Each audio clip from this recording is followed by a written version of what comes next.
Hey guys, what's going on? It's the Guitar Historian here with you today. Sitting here looking over my almost done Epiphone Gibson Les Paul Special that I just bought.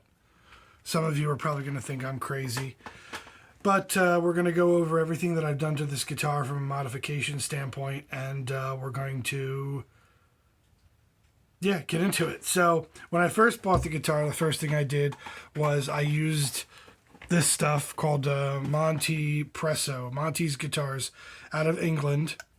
It's basically like shoe polish type stuff, but as you can see, it says the original instrument relic wax. And I find that it works really well on these new wood fretboards. This is Indian Laurel, which I definitely prefer a little bit more over the Pal Ferro fretboards that are coming out. Honestly, if I had my druthers, we would just put rosewood on everything again, but not always possible, so the Indian Laurel is what we got. But the Montypresso I find really darkens the wood up and gives it kind of a more tactile feel the way that rosewood does, and it works pretty well. You may be noticing that we have mismatched pickup covers. I did that mainly because of what's going on inside the guitar, which we'll get into in a second. And I just think it looks cool. It's kind of like a zebra humbucker. It gives the guitar kind of its own distinctive look, and it makes people kind of say like, huh, what? You know, that's not what I'm used to seeing. So why don't we get into the internals of this guitar, because that's where the magic really happened here. I'll just flip it over. Sorry, I'm doing it one hand and holding the camera with the other one. Okay. So as you can see, there is no selector switch. There's a very good reason for that. I ruined my last selector switch, which is right here. So long story short, after I bought this guitar, I started looking for P90 pickups only because it's what I do. And I like to have backups, and I like to have upgrades whenever I have the chance to do so. And you may be looking at that Gibson in there. We're going to get into it. Okay. So I found a seller on Reverb that was selling the entire guts of a 2016 Les Paul Tribute that had never been used before.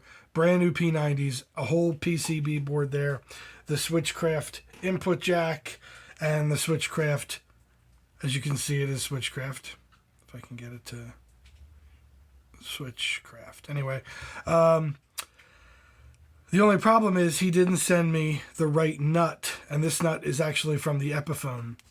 Now, if you're looking at both of these together, you may notice that the one with the amber switch tip is the Epiphone. I put that amber switch tip on there. It's a little bit wider of a... See how much wider the grain is there? So when I tried to force the Epiphone nut onto this, and I was holding it with pliers on the one end, and I didn't realize that I was bending the absolute ever-loving crap out of this. So that was basically that, and I had to order a new one, and it's going to be here tomorrow. Today's Thursday, so tomorrow's Friday. So once that's in, I'll get it all soldered back in, and we'll be good to go. So let's talk about this a little bit real quick. So this is the Gibson PCB board that they're putting into, I think, most of their guitars at this point. Basically, everything is quick connect now. You have the output jack going here, and then that plugs in right here. You have your neck pickup going in here, your bridge pickup going in here. There's this green thing is for the ground, and then the this big thing is for the selector switch. The one problem that I had with it was that the selector switch obviously would not fit into that tiny little route down there. So what I had to do was desolder the switch at this end and then feed the wires up this way instead of basically going the other way and keeping everything plugged in. And so that was the only soldering that I had to do with everything. Some of you may be wondering, well, how did this fit in? Well, if you look at the sides of this cavern here, you can see that I've done some major work with my Dremel here. So I have a Dremel light, and I have a couple of things that I bought. Basically, these are woodworking tools, and they're just bits that you can kind of cut through wood really easily on. And I just hacked away at it until I found enough room to get everything in, while also obviously still being able to put the backplate on. And you can see I kind of made a couple of errors.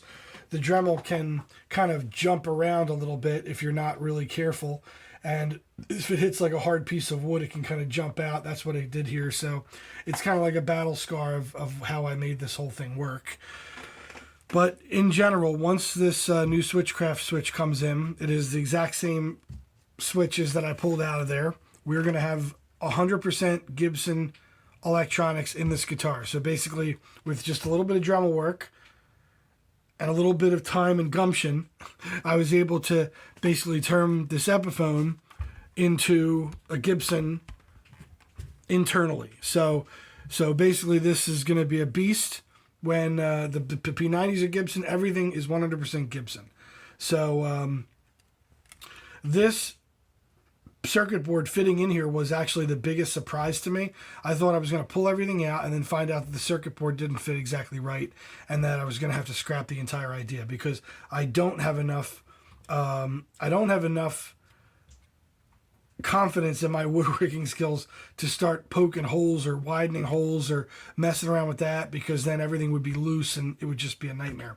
But everything fit in here perfectly. And I don't know if there's some sort of template that the Epiphone factory is using now, because the CTS pots that were in there, they were not on a board or anything. They were just kind of put in there like it was all soldered together and everything, like old school with quick connect pickups, but everything else was soldered. So I was wondering, like, wow, it's amazing that they use the exact same dimensions. And that's how it worked out. I'm not going to argue about it. I'm just going to enjoy it and be that as it may. So that's basically where we're at right now. We are working on it. Still waiting for that selector switch to come in.